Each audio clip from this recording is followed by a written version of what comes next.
And now to the latest on Brexit. UK Parliament is debating whether to support Prime Minister Theresa May's Brexit deal in a vote next Tuesday. Many say they are not interested in the deal, saying it gives the UK little say after the divorce. And British MPs voted Wednesday to force the Prime Minister to set an alternative plan for Brexit within 3 days if she loses the crucial vote next week.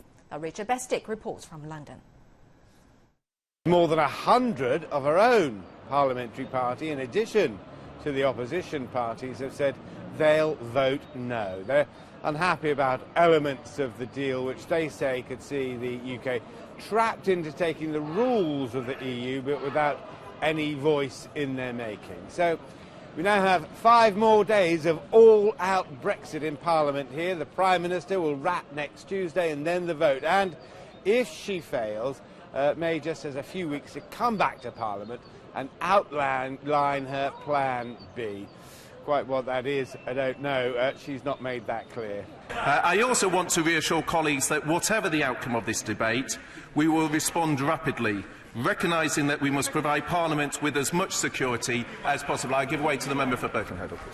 The argument goes that if Parliament's deadlocked, and it is, then it makes sense to put Brexit back to the people and say, these are the options you've got: Theresa May's deal, no deal, or just stay in the EU.